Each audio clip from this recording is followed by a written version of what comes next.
All right. Hey, what's up everybody? This is Scott at Scott Doty TV. Thank you so much for checking in today.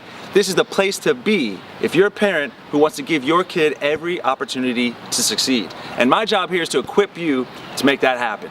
Now in today's Inside Scoop video, I want to give you the inside scoop for the SAT subject test made by College Board.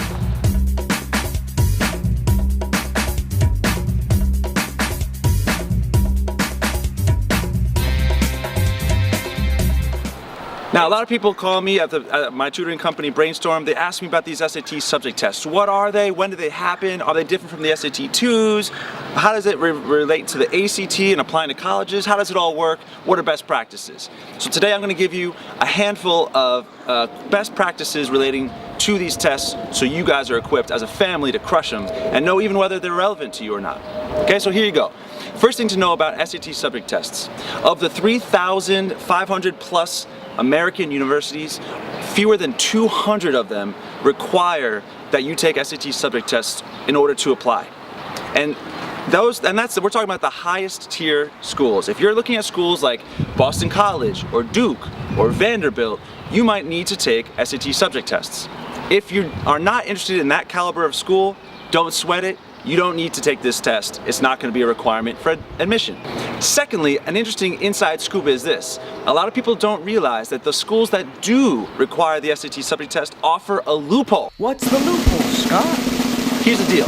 If you apply to Boston College, for example, they will tell you, listen, we want you to take the SAT, and then to supplement that, we want you to take a minimum of 2 or even 3 subject tests, also made by College Board.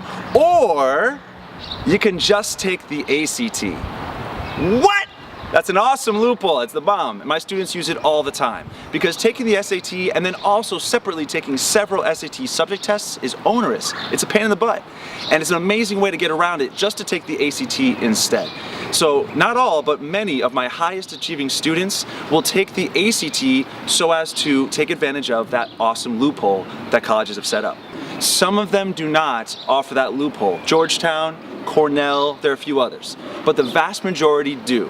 So if you're thinking about the SAT subject test, start by deciding whether your schools will even require it, and if they do, if they offer the ACT loophole. Now here's what you should know. Each test runs for 60 minutes, and you can take as many as 3 in any one day. Now the College Board offers 4 or 5 sittings a year for these SAT subject tests. So for example, there's one coming up next month for people in our area, and what you can do is simply sign up to take subject tests that day. You can tell them when you do so which one you're thinking you're going to take, but honestly, you can change it the day of the test. A lot of people don't know that. So if you want, just sign up for the SAT subject test for physics, show up that day and say, just kidding, I want to take the math level 1 and I want to take the US history. The proctor doesn't care. He has all the booklets in front of him. You can take whichever ones you want in whichever order you want. So be aware that they're 60-minute tests. They're fully multiple choice, and the perfect score is an 800.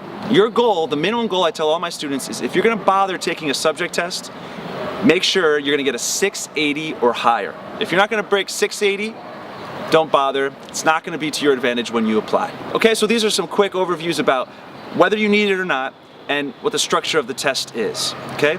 There's one more thing I want you to know, one more inside scoop. These tests are all hard, but they are curved. And some curves are better or worse than others. Some tests are harder than others or easier. So I want you to know which are which, okay? A lot of people will ask me about the maths. There's a math level 1 subject test and a math level 2. You should know that math level 1 is the same level of math, more or less, as what you'll see on an ACT. That means algebra, algebra 2. That means geometry, early trigonometry, stuff like that. That's it. But because it's not as advanced, the curve is really bad. Out of the number of questions you have to take, you got to get all of them right to get an 800, for example. Whereas on the math level 2 exam, it gets into pre-calculus. We're talking about rational functions, we're talking about intense factoring and graphing, etc. In that case, because it's more advanced and pre-calculus level, fewer people can take it and it's more difficult overall, but the curve is better. You can get 6 questions wrong and still get a perfect score. So if your son or daughter is really good at math but is scared of the advanced one, don't worry. You don't have to get them all right to get an amazing score. If you're solid at that subject, do the harder one. If able, do level 2, but if it's too intense, level 1 will be okay, but you have to be really high quality when you do it.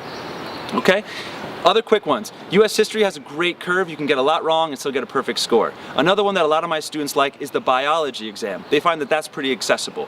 Whereas we have found at Brainstorm that the hardest subject tests are foreign language tests. Unless you are a beast at Spanish or French or Russian or whatever, you're gonna get crushed. Buyer beware. That's the test to avoid if you can, unless you're awesome at it. Otherwise, I recommend Math 1 or 2. I recommend Bio, US History, maybe an English one like the literature exam. But again, you have to be really strong at these subjects if you're gonna make it worth your while.